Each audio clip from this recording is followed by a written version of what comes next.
Und jetzt das Heute-Journal mit Heinz Wolf und Dunja Hayali. Schönen guten Abend. In der Not rückt man zusammen, aber verlassen konnte sich Markus Söder, der bayerische Ministerpräsident, auf diesen Reflex beim CSU-Parteitag nicht. So kurz vor der Landtagswahl ließen ihn die Delegierten allerdings nicht im Stich. Trotz bescheidener Umfragewerte, Aiwanger-Affäre und Erstarken der AfD wurde der CSU-Chef mit einem Rekordergebnis im Amt bestätigt. Aber reicht diese Selbstvergewisserung, dieser Vertrauensbeweis? Unwahrscheinlich, denn sonst würde Markus Söder seine Strategie nicht 2 Wochen vor der Wahl noch mal anpassen, wie Stefan Leifert berichtet. Damit ist Markus Söder mit 96,5% der gültigen Stimmen erneut zum Parteivorsitzenden gewählt. Es ist der Moment, in dem Markus Söder erfährt, dass aus der Partei erstmal keine Gefahr droht. Rekordergebnis trotz Rekordtiefstand in den Umfragen. Ich danke euch für dieses tolle Ergebnis. Ist echt großartig. Herzlichen Dank. Wirklich Dankeschön. 90 Minuten lang ackert sich Söder durch eine Rede, die die Partei auf den Endspurt einschwört und die mit Erwartungsmanagement nach unten schon für den Wahltag vorbaut. Ich verspreche euch jetzt heute keine Prozentzahl für den 8. Oktober. Vor allem nach den Ereignissen der vergangenen Woche. Und ich glaube, das versteht jeder, was ich meine. Es geht auch wahrscheinlich nicht um einen Schönheitspreis, sondern ganz bewusst um eine stabile Regierung für und in Bayern. Das Umfragehoch für Aiwanger mischt Bayerns Wahlkampf mächtig auf. Söders CSU in der Defensive, die Freien Wähler im Aufwind, fordern schon mehr Ministerien. Der Koalitionspartner fordert schon von vornherein das Landwirtschaftsministerium. Die CSU wird das Landwirtschaftsministerium und Michael Erkanneber behalten, liebe Freundinnen und Freunde. So schaut's aus. Und noch etwas ist neu am Wahlkampfsound der CSU. Mit Friedrich Merz an der Seite macht Söder auf den letzten Metern nun doch die Migration zum Wahlkampfthema. Wir kommen nicht nach mit dem Bau von Schulen, von Kitas, von Wohnungen. Ist jetzt schon schwierig. Deswegen ist es sinnvoll. Wir brauchen eine Integrationsgrenze für Deutschland, liebe Freundinnen und Freunde. Anders lässt sich diese Herausforderung nicht schaffen. Die Bayernwahl wird spannender, als der CSU lieb ist. Mit einer Mischung aus Nervosität und Selbstbeschwörung zieht sie in die letzten 2 Wochen. Auf den letzten Metern kann sich noch ganz viel ändern. Es ist so knapp an die 40%. Also ich würde einfach mal sagen, entspannt abwarten. Wir sind gefasst, wir wissen, dass wir uns jede Stimme erkämpfen müssen, aber wir tun das. Ich denke, wir müssen auf uns schauen. Und wenn die CSU ihre 40% erreicht, was jetzt aus meiner Sicht das Ziel ist, das wir erreichen sollten, dann ist alles gut und dann können die Freien Wähler machen, was sie wollen. An Rückhalt aus der Partei fehlte Söder kurz vor der Wahl nicht. Wie viel der Vertrauensbeweis von heute wirklich wert ist, wird sich nach dem 8. Oktober zeigen. Sie haben es gerade gehört, Markus Söder fordert eine Integrationsgrenze, die ja im Grunde nichts anderes ist als eine Obergrenze, die Zahl Pi mal Daumen 200.000. Der Vorschlag kommt Ihnen bekannt vor? Genauso wie Rückführung von Straftätern und abgelehnten Asylbewerbern, Abkommen schließen mit sicheren Herkunftsländern und so weiter. Nein, wir sind nicht im Jahr 2015, sondern 2023. Aber in den vergangenen 8 Jahren ist nun mal nicht so viel passiert, als dass wir nicht wieder vor den gleichen Fragen und den gleichen Herausforderungen stehen würden. Die Debatten um Migration und Asyl, dem Wahlkampf, aber auch der Überlastung vieler Kommunen geschuldet, sind hitzig, verbal zugespitzt und Schuld ist immer das politische Gegenüber. Aber bei einer Forderung gibt es nun offenbar tatsächlich Bewegung. Britta Spiekermann. Ein Funkspruch, Stadtgebiet Forst in der Lausitz im Osten Deutschlands, Grenzgebiet zu Polen und Tschechien. Auffälliger Transporter mit polnischem Kennzeichen. Der Bundespolizist macht eine Entdeckung, die fast schon zum Alltag gehört. Flüchtlinge zusammengepfercht. Die Bilder erinnern an die Flüchtlingskrise 2015. Kanzler Scholz heute in Hessen im Wahlkampf für Nancy Faeser. Versuchter Rückenwind, doch der Wind bläst ihr entgegen. Nein zu stationären Grenzkontrollen, das war ihre Linie. Jetzt die Kehrtwende. In Hessen jedoch bleibt sie allgemein. Ja, wir müssen die irreguläre Migration begrenzen. Die Schlagzeilen sind deutlicher. Faeser für Grenzkontrollen zu Polen und Tschechien. Solche zusätzlichen Kontrollen müssen mit der Überwachung des gesamten Grenzgebiets durch die Schleierfahndung gut zusammengreifen. Olaf Scholz nennt Grenzkontrollbeispiele. Darum haben wir besondere Schutzmaßnahmen an der Grenze zu Österreich. Darum hat die Innenministerin eine Vereinbarung abgeschlossen mit der Schweiz, die ganz gut funktioniert. Darum gucken wir, ob wir sowas mit Tschechien hinbekommen können. Es bewegt sich etwas. Die Union verbucht es für sich. Der CDU-Vorsitzende zu Gast beim CSU-Parteitag. Merz kritisiert den Kanzler scharf und bietet Zusammenarbeit an.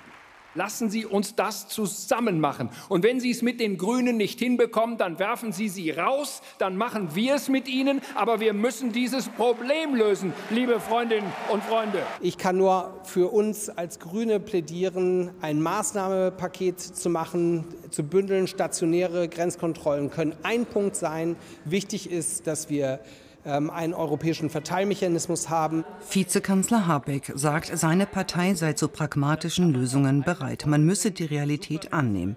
Der Koalitionspartner FDP glaubt an eine gemeinsame Ampel-Asylwende. Auf klare Regelungen wartet die Bundespolizei.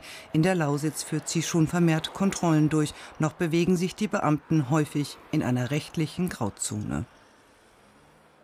Und jetzt schauen wir auf das aufgekündigte Ukraine-Getreideabkommen. Damit beginnen deine Nachrichten, Heinz. Ja, Russland geht weiter nicht auf die Vorschläge von UN-Generalsekretär Guterres zur Wiederbelebung des Getreideabkommens mit der Ukraine ein.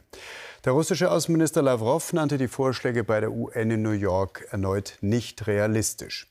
Guterres hatte Moskau Erleichterungen im internationalen Zahlungsverkehr und für die russische Schifffahrt in Europa in Aussicht gestellt. Die Ukraine hat nach russischen Angaben wieder die annektierte Halbinsel Krim attackiert. In der Stadt Sewastopol soll es Explosionen gegeben haben. In der Konfliktregion Bergkarabach hält die vereinbarte Waffenruhe größtenteils. Über einen humanitären Korridor wurden heute Hilfsgüter und Lebensmittel in die Region mit einer überwiegend armenischstämmigen Bevölkerung gebracht. Armeniens Verbündeter Russland meldet, pro-armenische Kämpfer hätten begonnen, ihre Waffen abzugeben. Auf der Insel Rügen haben laut Polizei rund 700 Menschen gegen das geplante LNG-Terminal demonstriert. Aktivisten gelang es, auf das Hafengelände von Mukran zu kommen und auf Rohre zu klettern, die für eine Pipeline dort lagern. Der Bund strebt an, dass das Terminal noch im kommenden Winter in Betrieb geht. Marode Gebäude, vernachlässigte Digitalisierung, Lehrermangel, Schulabbrecher, fehlende Kompetenzen schon vor und auch am Ende der Grundschule. Und das alles verschlimmert durch die Corona-Pandemie. Die Bildungsmängeliste ist noch lange nicht fertig, aber viele Lehrer und Eltern sind fertig mit ihren Nerven und auch mit ihrer Geduld. Dass es so nicht weitergehen kann an Deutschlands Schulen, ist vielen klar, von Bildungsministerin bis hin zum Grundschulkind. Nun gibt es aber keinen klaren und beschlossenen Plan dafür, was denn eigentlich zu tun ist. Tausende sind daher heute deutschlandweit auf die Straße gegangen und haben eine Bildungswende jetzt gefordert, insbesondere die es am meisten betrifft. Stefanie Gagosch. In der Menge zwei besondere Beobachterinnen und Protestierende. Marlene Mais und ihre Freundin Rael Erdur. Sie schreiben für eine Schülerzeitung, wollen berichten über die Proteste heute in Berlin. Die Grundschülerinnen fordern aber auch bessere Bildung ein. Dass es vielleicht kleinere Klassen gibt und ich finde, dass man mehr Unterricht macht. Ich möchte auch Unterricht haben und nicht nur zu Hause sitzen oder in die Notbetreuung gehen. Auffallend viele Kinder waren heute dabei mit auffallend klaren Anliegen. Also ich finde es blöd, dass sehr viel Unterricht ausfällt, weil so wenig Lehrer sind. Dass die Politik auch was dagegen macht, dass wir mehr Lehrer bekommen. In allen 16 Bundesländern gab es Proteste, auch hier in Mainz. Eltern, Lehrer, Schüler, Gewerkschaften forderten eine Bildungswende. Die Organisatoren sehen die Bundesregierung dabei mit in der Verantwortung. Wir wollen wirklich ein anderes System in Kita und Schule haben. Dazu braucht es mehr Personal. Wir fordern eine Ausbildungsoffensive für Lehrkräfte und Erzieherinnen und auf jeden Fall mehr Geld. Ein Sondervermögen von 100 Milliarden Euro, eine dauerhafte Finanzierung. Und ganz klar ist der Kanzler hier in der Verantwortung, wirklich, wir haben eine bundesweite Bildungskrise, hier auch bundesweit aktiv zu werden. Bildung gehe jeden an. Und die Probleme in der Schule seien die Probleme aller Menschen in Deutschland. Die Bildungsmisere zerstöre ihre Zukunft und die des Landes. Weil uns fehlen jetzt schon massenhaft an Arbeitskräften. Und es verlassen immer noch viel zu viele Jugendliche, 50.000 jährlich, die Schulen ohne Abschluss. Und die Menschen verlieren wir. Dann ist das gesamtgesellschaftlich ein Riesenproblem, was da auf uns zukommt. Ganz vorne laufen an diesem Tag die Schülerreporterinnen Marlene und Rael mit. Gegen die Krise in Schule und Kitas, aber auch dafür, dass jedes Kind die Bildung bekommt, die es braucht. Erinnern Sie sich noch an die große Finanzkrise 2008 in den USA, die dann ja weltweite Folgen hatte? So etwas Ähnliches könnte jetzt in China passieren. Die Auslandsinvestitionen, die lassen nach, der Handel auch. Zudem gibt es einen gewaltigen Schuldenberg und hier kommt die Parallele zu 2008, eine massive Immobilienkrise. Dazu muss man wissen, dass Immobilien in den letzten Jahren schätzungsweise 25% des chinesischen BIP ausgemacht haben, also des Bruttoinlandsprodukts. Noch ist es so, dass mehr Hausbesitzer ihre Schulden abbezahlen, als dass es zu Zwangsversteigerungen kommt. Zudem hat China ja auch ein staatliches Finanzsystem. Aber Sorgen und Frustration machen sich dennoch breit. Elisabeth Schmidt. In China stehen Makler dieser Tage auf der Straße mit selbstgebastelten Schildern. Sie preisen Wohnungen an, die zurzeit niemand kaufen will. Xianghe, etwa eine Autostunde von Peking entfernt. Betongerippe ragen in den Himmel 20 Stockwerke hoch. Wir fragen nach in einem Maklerbüro. Die Wohnungen hätten schon 2020 übergeben werden sollen. Viele Kunden haben die Immobilien als Geldanlage gekauft. Aber nur 10% sind heute bewohnt. Die Kräne stehen still, überall Bauschutt. In China ist es üblich, dass Käufer ihre Wohnungen bereits bezahlen, noch bevor sie gebaut wurden. Finanziert über Kredite. Ihre Wut und Verzweiflung äußern sie jetzt in den sozialen Medien. Wir haben die Ersparnisse von 2 Generationen in die Wohnung gesteckt. Alles umsonst. Wir können nicht einziehen, aber müssen jeden Monat den Bankkredit abbezahlen.